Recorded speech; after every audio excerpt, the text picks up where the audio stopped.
la población carcelaria de Estados Unidos es mayor que la suma de toda la población carcelaria del resto del mundo. Órale, no sabía. ¿Cuánto es la población carcelaria? No me acuerdo el número específico, pero me acuerdo que vi la gráfica. Y tipo, hay más gente en la cárcel en Estados Unidos que todas las otras cárceles del mundo sumadas. Y deja tú, no sé si sabías, pero las cárceles de Estados Unidos cotizan en bolsa. Las cárceles cotizan en bolsa. No sabía. Ok. Está bien cabrón ese pedo. Capitalism. Sí. Es increíble, güey. Es una chulada. O sea, una vez que empiezas a ver cómo las piecitas se y relacionan. cómo todo se vuelve algo capitalizable. Obviamente, güey, porque las relaciones son relaciones de poder. Y el dinero es la tangibilización de las relaciones de poder entre las personas y las instituciones. ¿Pero ves mal que la cárcel cotiza en bolsa? ¿Cuál es el objetivo principal de una empresa? Es ser reditable. Exactamente. Ajá. ¿Cuál es el objetivo principal de una cárcel? Sí, me queda claro que es ser reditable. O sea, ser reditable. El objetivo principal de una cárcel es reformar. Pero estás de acuerdo que si no es redituable, no sería sostenible. Todas las actividades humanas tienen que ser redituables financieramente. Ajá, no sé, güey. Ahí nos vamos a meter un punto.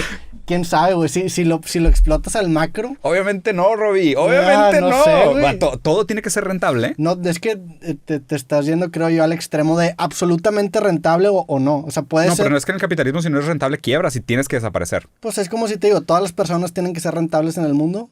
Sí, dime. Para sobrevivir. Si no, no sobrevives en el mundo, no tienes dinero, güey. ¿Qué tal? O sea, yo por ejemplo, hago cosas que no necesariamente haría si no recibiera una recompensa económica. Tu punto eugenético... Pero no me va antes de que me lleves a un extremo que me quieres llevar, no me va a radicalizar a prostituir mi cuerpo por dinero, güey. Okay. Sin embargo, hay decisiones que si tomo... ¿Y un discapacitado? ¿Un discapacitado qué? Hay que matarlo. Pues depende. El discapacitado creo que se cose con la persona... Por ejemplo, pues tú tienes un hijo con discapacidad, yo tengo una hermana con discapacidad. Creo que hay responsabilidad familiar, güey. Son estas construcciones. Pero tú dijiste que si el ser humano no es rentable. Bueno, ok, retiro lo dicho en ese sentido. Porque obviamente hay contraejemplos, pero vamos a partir de no extremos. Ok. O sea, un ser humano tiene que tener algún tipo de valor social para participar de la tribu. Sí. De un tipo de valor social para participar de la tribu. O sea, si tú quieres participar. Pues o sea, si quieres comer, pues es que pesca. Pero es que tú te estás yendo a un porcentaje mínimo. O sea, vamos a regresar al tema de ser redituable, porque me llamó la atención lo de los discapacitados. Yo creo que, como dije, a lo mejor tú, si tienes un hijo con discapacidad, tienes todavía más responsabilidad de ser redituable porque tienes que mantenerlo, güey. O sea, creo que para poder sobrevivir... Y si nos vamos al punto evolutivo y dejamos atrás la empatía y todo este cariño humano... O sea, nada más eso. Pues, si nos vamos a un punto de vista frío y evolutivo, por ejemplo, güey, hace poquito estaba en casa de una amiga y habían adoptado un gatito. Que el gatito no tenía un ojo. Entonces lo adoptaron porque su mamá lo abandonó. Cueros. Pues no sé si cueros, nada más. Pues chido. Ajá, chido. Sí. Pero pues, o sea, fríamente la naturaleza dejó morir a esa cría, güey. Claro. Nosotros como humanos somos más que eso. En eso estoy 100% de acuerdo contigo. Sí. Sin embargo, sí creo que tienes que generar... O sea, me refiero a ser redituable, generar algo que te dé de comer para no morirte de hambre. Totalmente. O sea, que el ser humano tenga que trabajar para justificar su pertenencia a la sociedad. Pues es que más que para justificar su pertenencia en la sociedad, para poder sobrevivir. Sí. O sea, tienes que esforzarte para vivir. Okay. Pues no esforzarte, nada más tener cómo comer. Tener cómo comer. Que en el juego capitalista es ser redituable. Lo que pasa es que, o sea, no solo el cómo comer, que no estoy fundamentalmente en desacuerdo con que una persona tenga que trabajar para conseguir algo. De hecho, el trabajo es muy importante en muchos sentidos. El trabajo es dignificante. O sea, el trabajo es la manera como nosotros nos relacionamos con el mundo. O sea, tú trabajas, pero puedes ser escultor, puedes ser carpintero, puedes ser músico, puedes ser muchas cosas. El problema es que el capitalismo tiende a liquidificar y derretir las relaciones de poder y desapropiar a la gente de sus capacidades de trabajo. Ok, vamos a suponerlo así. A ti te gusta la música, te gusta el arte, te gusta el estilo, te gusta... Me gusta el estilo. O sea, el lifestyle. Sí, okay. ¿Te gusta? Lifestyle, sí, güey. ¿Qué más te gusta? Dime, o sea, varias cosas que te gusten. Me gusta correr. ¿Te gusta correr? Los deportes. Perfecto, ok. En una situación privilegiada puedes hacer todo eso y puedes diversificar tu día y decir, oye, güey, pues ahorita tengo ganas de hacer arte, güey. Y pues X, no me muero de hambre si le dedico 1 hora al día a hacer arte. Oye, quiero salir a correr. No me muero de hambre si le dedico 1 hora al día a salir a correr, ¿ok? Porque tú naciste en una situación privilegiada donde, pues, vato, ya tenías casa, güey. Te pagaron la carrera, güey. O sea, estás en el 1% de la población del mundo.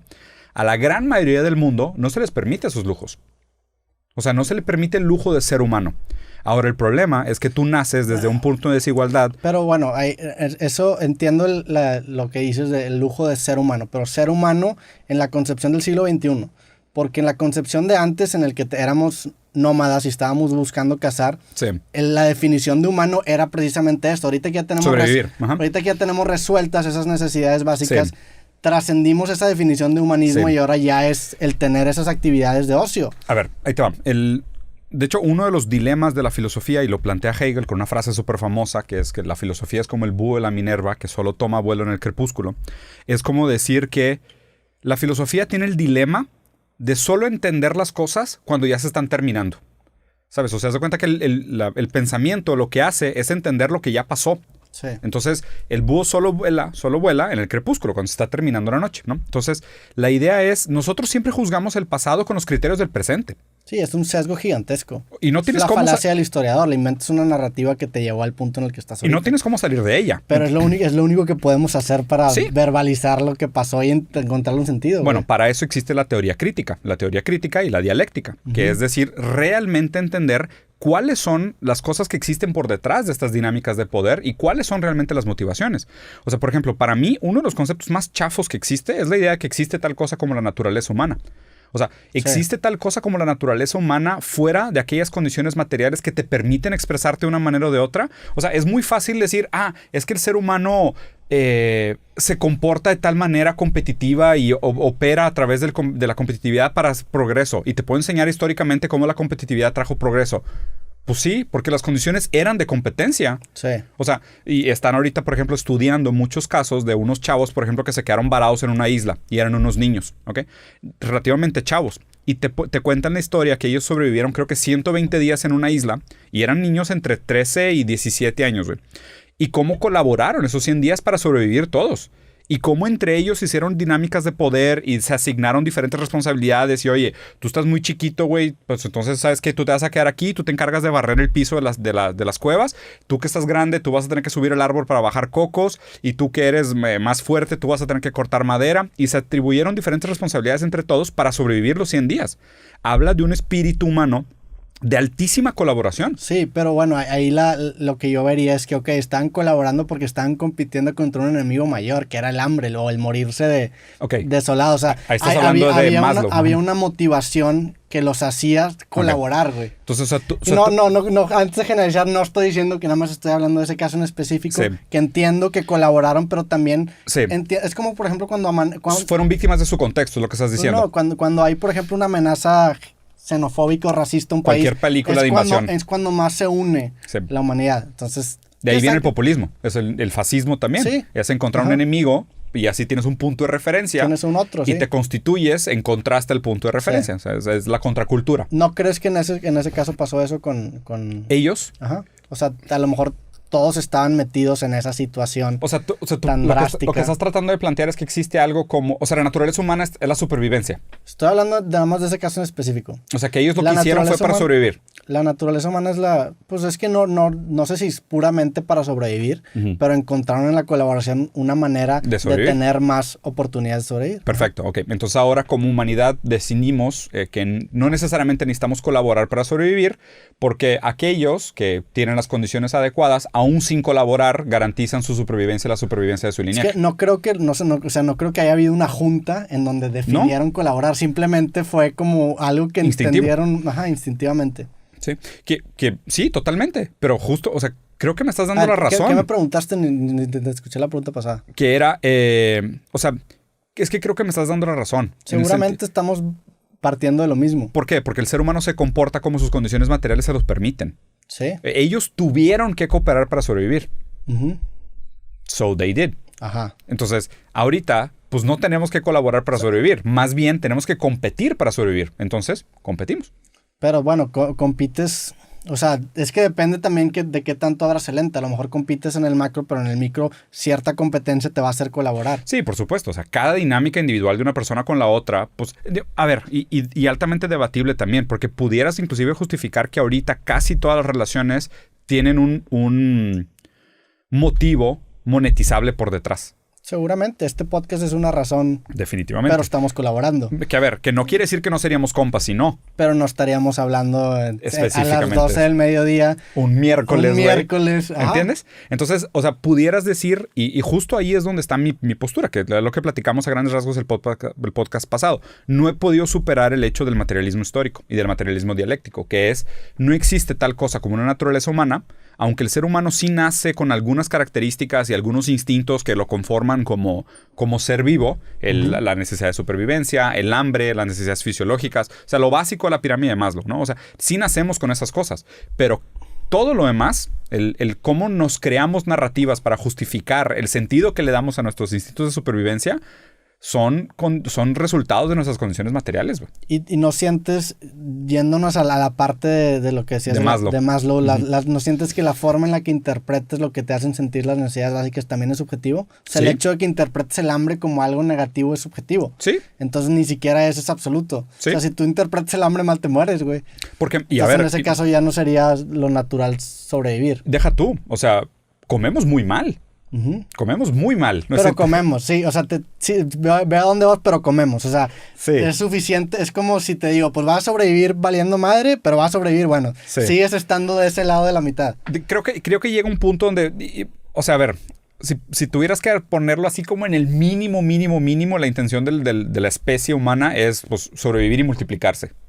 Es que también si interpretas esa necesidad de una forma incorrecta. Entonces, ¿eso tú crees que no es subjetivo? No sé, te lo estoy proponiendo. O sea, vamos a suponer, eso es lo básico que el ser humano tiene que hacer. O sea, si tú fueras contra tu propia existencia, ¿es contra natura? No, sí, porque la naturaleza permite que yo exista. Yo no creo que haya algo contra natura realmente. Incluso las construcciones humanas no son contra natura porque están sucediendo en una naturaleza, güey. Y a ver, digo, tú sabes mi postura. O sea, para mí inclusive... Sí, lo platicamos en el podcast pasado. Inclusive mi definición de lo que es naturaleza se me hace algo bien chafo, güey. O sea, la definición de que la naturaleza es algo separado de nosotros Pero ¿estás de acuerdo que hay, o sea, que tienen un punto estas personas en querer separar lo construido por lo humano de lo que se dio sin tener... O sea, a lo mejor natural no es una palabra muy chida. A mí tampoco me gusta mucho, pues porque... Pero es naturalidad entre comillas. Es como cuando dices la palabra objetivamente. Que sabes que no es objetivamente, pero tiene unas comillas por default. Para poder usarla. Ajá, para poder usarla. O sea, si fuera la pregunta concreta, o sea, que sí existe una diferenciación entre...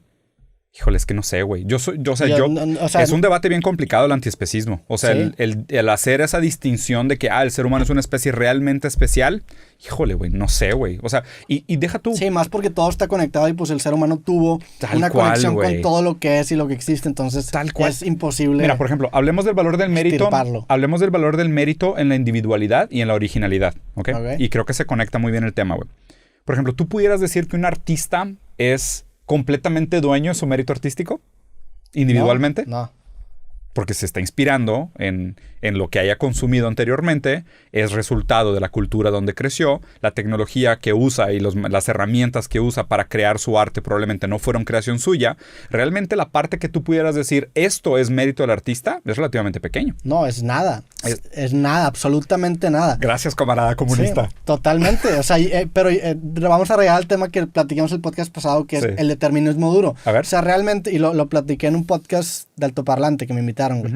Que me preguntó, o sea, no me acuerdo quién me dijo, creo que Arturo me dijo, de que yo les puse el ejemplo. Imagínate que yo me empiezo a dar mérito a mí mismo porque cuando me gradué de carrera, güey, dije, las redes sociales es la forma por donde le tengo que dar. Ajá. Entonces tú podrías decir de que, güey, pues es mérito de Roberto el haber escogido las redes sociales. Claro. Independientemente de todos los planos de privilegio que me hayan dado la oportunidad de yo poder escoger sin tener que trabajar, ponle que había 100,000 personas en la misma posición que yo, güey. Claro. Entonces podría decir que, bueno, tengo un mérito sobre 100,000 personas. Realmente no, güey. Porque fue una colección de circunstancias ya determinadas que me permitieron a mí darme cuenta de que eso era el camino correcto. Sí. ¿Y por qué Jeff Bezos merece $1 trillón? Pues es que no lo merece, nadie merece nada, nada más lo tiene, o sea, así le tocó. Sí. Pero el problema es que no podemos, o sea, lo podemos decir y teóricamente lo podemos apreciar desde lejos, pero realmente no lo puedes internalizar. No. Porque si creyéramos que fuera así, nos meteríamos un balazo. No, güey, es Schopenhauer. Sí, totalmente. Y estaría dentro de ese determinismo duro el meternos el balazo. Claro. Y a ver, no quiero caer en ese tema otra vez, pero justo, o sea, porque quiero plantear el ejemplo desde la forma positiva y luego de la forma negativa para ver tu opinión. Entonces, o sea, ¿concuerdas conmigo conmigo que eso de que hablar del mérito del artista es algo por lo menos escueto. O sea, es muy débil hablar de que, el artista tiene un gran mérito. Pues depende hasta dónde quieres estirar el threshold. Es como en la música. ¿Sí? Hay un concepto que se llama gate, que el gate, tú empiezas a hablar y si tú te callas, tú pones un gate de qué tantos decibeles toleras. Ya. Entonces, por ejemplo, los silencios, ese hiss lo suprimiría completamente. Si te pasas de lanza, acabaría cortando tu voz. Creo que lo mismo es con el mérito. Si el gate lo subes al punto del determinismo duro, entonces no hay mérito. Entonces, nadie merece nada. Nadie merece nada. Entonces, es encontrar ese sweet spot que te haga una vida que merezca ser vivida en tu definición. Que ahí la definición, o sea, la que a mí me gusta es la humanista de la vida digna. O sea, que hay algunas cosas que permiten la vida digna. El problema es de que, y por eso peleo tanto contra la idea de la meritocracia, porque la meritocracia quiere transformar todo en mérito individual. Sí. Y de hecho, o sea, la ideología del capitalismo es la ideología del individualismo. Es la ideología de cada ser humano, por su mérito y sus características individuales, obtiene lo que merece por el esfuerzo que aporta la tribu. Entonces, en esta idea de, no, pues que tienes que trabajar para pertenecer. Pero espérate, o sea, muchas de las herramientas que usas, güey, ya murieron sus creadores y no les estás pagando un homage de su trabajo, de su esfuerzo. Las leyes que usamos son de legisladores. El hecho, por ejemplo, no me quiero desviar demasiado, pero ahorita regreso a ese tema. Entonces, a fin de cuentas, o sea, la ideología lo que trata de promover es el valor del individualismo sobre el colectivismo. Como diciendo, el ser humano individualmente es responsable. Por ejemplo, tú tienes un hijo que tiene una discapacidad, pues vas a tener que jalar el doble que los demás para poder mantener a tu hijo. Sí, pues si lo quieres mantener, que eso es a lo que te llama tu naturaleza. Claro, que es lo que llama la empatía. No tienes que hacer nada. No. Puedes meter un balazo. No tienes que hay un beat de Louis C.K. que dice que todo el tiempo estás escogiendo inconscientemente no suicidarte. Sí. Si el día de mañana me dice, recoge tu cuarto, no quiero, te das un balazo. Claro. Se acabó. Camus decía, la única pregunta relevante de la filosofía es suicidarse o no suicidarse. Es la única pregunta relevante de la filosofía. Todas las demás pudieran ser secundarias. Y eso es un muy buen punto. Pero a ver, lo que estaba planteando con esto, entonces, está el ejemplo de la meritocracia, ¿no? De decir hasta qué punto es el dialer de, oye, esto es mérito individual, esto es una responsabilidad compartida de, pues, mucha gente que se esforzó para que se pudieran dar estas condiciones. Oye, si nadie hubiera inventado el clima, ciudades enteras como Monterrey y Singapur no podrían funcionar, güey. Sí. O sea, Singapur no existiría si no hubiera el clima. O sea, si no existiera el aire acondicionado. Creo que el threshold o el nivel en donde lo marcas está en donde tú defines que es un plano en donde empiezan las personas similares a ti, güey. Porque obviamente, si yo tuve la oportunidad de estudiar una carrera universitaria, me compararía en esta competencia de mérito con gente que está en ese mismo piso. Obviamente no me voy a poder comparar con una persona que no estudió ni primaria, güey. Claro. Porque ahí sí se ve la diferencia. O sea, entonces, que obviamente es una construcción ficticia de que estamos en el mismo plano. Simplemente ahí puse el threshold. Porque, insisto, si lo pones en donde debería estar, no hay mérito, no existe. No, yo estoy de acuerdo contigo. Yo por eso soy anti-meritocracia totalmente. Pero es que, ya tuvimos esta discusión en el capítulo pasado. Sí. Entonces, mira, hablando del otro lado, ¿okay? que es un libro que estoy leyendo ahorita, güey, que habla sobre la revolución de la responsabilidad y la revolución de la moral. ¿Okay? Hay una historia bien interesante de la gente que participó, los físicos que participaron del desarrollo de la tecnología para la bomba nuclear, para la bomba atómica. ¿Okay? Cuando hacen la primera prueba de la bomba atómica, hay una frase bien famosa que dice uno de los científicos, no me acuerdo exactamente, pero es una frase de un dios, uno de los muchos de la religión esta politeísta antropomorfa hindú, que dice, creo que es de Vishnu, si no me acuerdo, que dice, yo soy el dios de la muerte, soy la destrucción y la creación de los mundos. Cuando vieron la primera bomba nuclear que tronó. Y estos güeyes dijeron de que, a la madre, ¿qué creamos, güey? O sea, ¿qué hicimos creando la bomba atómica, güey? Entonces, después de esto, te hablan, por ejemplo, del tribunal donde juzgaron a un administrador que trabajaba en los campos de concentración de la Segunda Guerra Mundial. Fue un güey muy famoso que se escapó, se estaba viviendo en Argentina, lo secuestraron en Argentina, se lo llevaron a Austria, si no me equivoco. Austria no, Bélgica. No me acuerdo. Se lo llevaron a Europa para juzgarlo, ¿ok? Y haz de cuenta que le dijeron de que, güey, es que tú administrabas Auschwitz. O sea, tú llevabas la cuenta, tú pasabas las órdenes, hacías la logística, trabajabas con los horarios. Y el güey dijo, a ver, yo nada más estaba haciendo mi trabajo, güey. O sea, a mí me dijeron, estos son los números, estas son las tablas de tiempo. Tú organiza las tablas de tiempo, las fuerzas laborales y los resultados. O sea, porque soy culpable y yo estaba siguiendo órdenes, ¿ok? Entonces aquí viene, es justo como hablar de meritocracia, pero hablar del otro lado, ¿ok? Que es hablar de responsabilidad. Entonces aquí la pregunta es, ¿dónde se acaba la responsabilidad individual?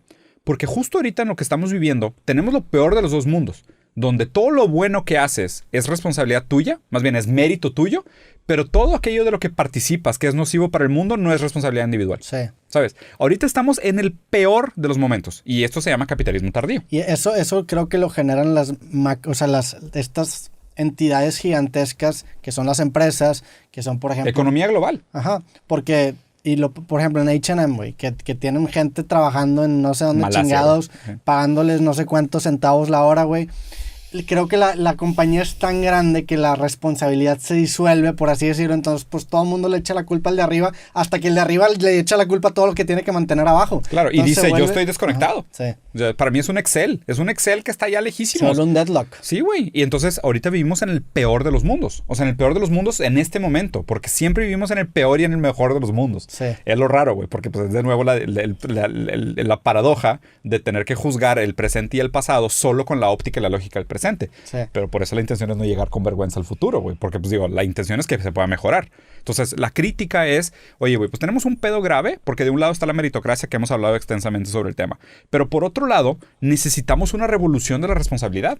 O sea, necesitamos una reinvención de cuál es la responsabilidad. Porque hasta hace unos años, vamos a suponer, y no tan lejos, o sea, estoy hablando de 2-3 décadas, tú todavía podías consumir cosas relativamente locales. Y digo, relativamente entre comillas, que era de que, oye, pues sí, resulta que aquí compré un salami, güey, pero pues es hecho aquí, con animales de aquí, de la tierra de aquí, con un productor de aquí, pues me estoy comiendo un jamón, un sándwich, que está todo hecho aquí. Sí. Ahorita cuando te dicen productos locales, es como que, a ver, güey, la máquina que estás usando es china. El plástico del empaque es de, no sé, de Europa, güey.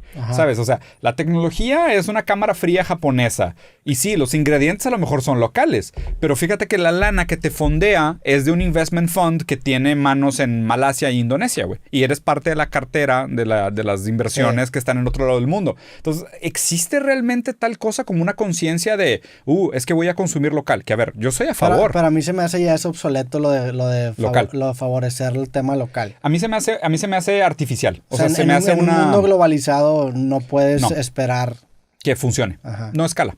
Sí. O sea, la verdad es que no escala. Pero a ver, el problema es que tampoco la globalización escala. No, el problema es que la globalización se lleva a un punto extremo en el que ya se vuelve... Claro, güey. Ajá, entonces, imagínate que dijeran así. O sea, es eso, es como un threshold, es encontrar el sweet spot. Totalmente. Todo se reduce a encontrar el sweet spot. Totalmente. Y por eso existe este debate ahorita de hablar sobre ética de la responsabilidad, del consumo. Porque vamos a suponer, mañana dicen, ¿sabes qué? Pero ¿estás de acuerdo que tendría que venir esa reforma en un tema legal? O sea, tendría que ser... Exactamente. Se tienen que meter los gobiernos a fuerza. Exactamente. O sea, yo por eso soy Pues a favor. No debería haber libre mercado. Claro, no mames, el libre mercado lleva a los extremos que tú dices de eres necrófilo y no sé qué. No, estoy de acuerdo contigo. Están locos, güey. O sea, literal, ténganle miedo a la gente que favorece un libre mercado sin Estado. Pero están enfermos de la cabeza. Lo dicen con comillas incluidas, güey. Sí. Obviamente no piensan eso, güey. No, algún loco probablemente sí, ¿verdad? Sí, la lógica no da. Pero de nuevo, las minorías vocales. Sí. O sea, hay un partido libertario en Estados Unidos que tuvo más votos que Kanye. Sí, tuvo una morra, ¿no? Sí, una morra. 1.8 de los votos. Sí, 1.8 de los votos. Que digo, qué bueno, güey. Porque la verdad es que la gente que está a favor del libre mercado no sabe lo que está hablando. Es algo abominable, cabrón. Pero ve, para terminar la lógica. Imagínate, justo como dijiste, tiene que haber un cambio en el marco legal.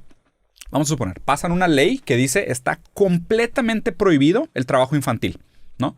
Que ahorita yo creo que si tú lo pones a votación, nivel global, pasa inmediatamente. Sí. Si tú pones una votación de que quién está a favor de que no puedan emplear niños, ¿sabes? Probablemente todo el mundo diría, claro, güey. Sí, pero es que también es un tema también complicado. A ver. Porque hay niños en los que, o sea, hay veces en las que a lo mejor el niño necesita trabajar, güey. ¿Y eso justifica?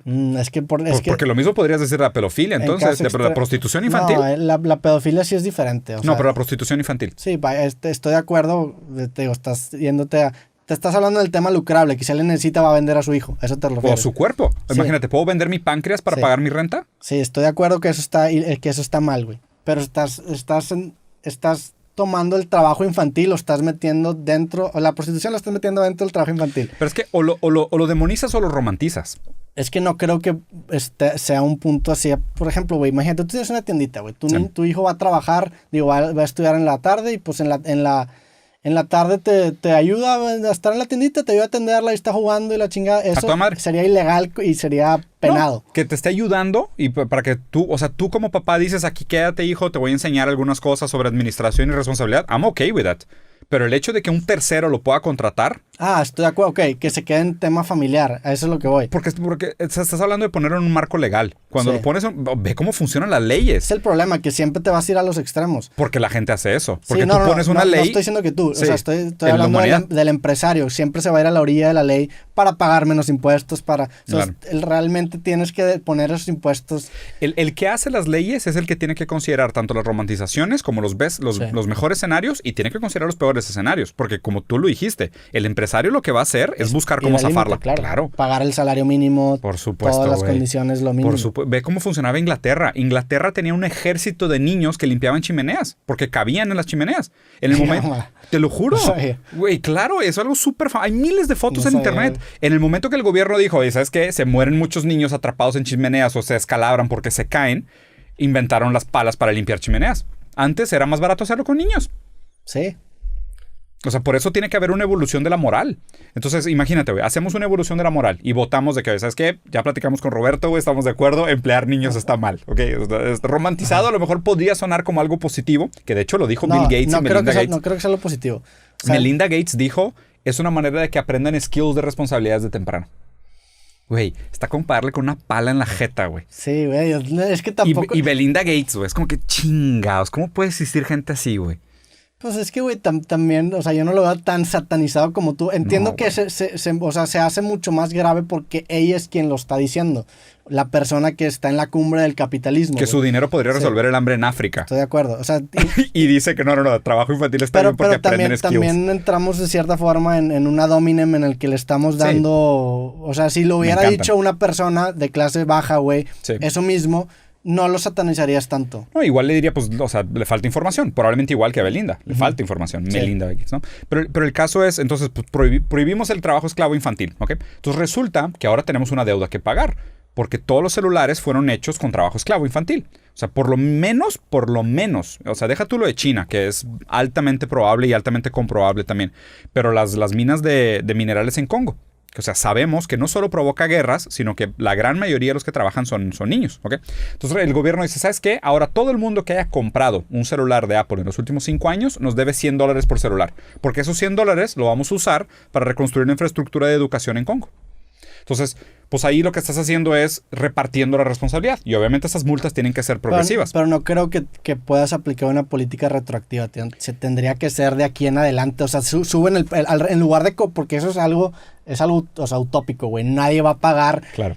$100 por un celular que yo compré en el 2016. Pero es que, por ejemplo, tendrías que subir el precio, o sea, le tendrías que subir el precio a los aparatos, que sería una consecuencia natural porque la mano de obra sería más caro, bla, bla, bla, bla. Pero, por ejemplo, el mismo, y estas discusiones son buenísimas para tenerlas con libertarios, con los que defienden el libre mercado, porque, por ejemplo, dices de que, oye, ¿sabes qué?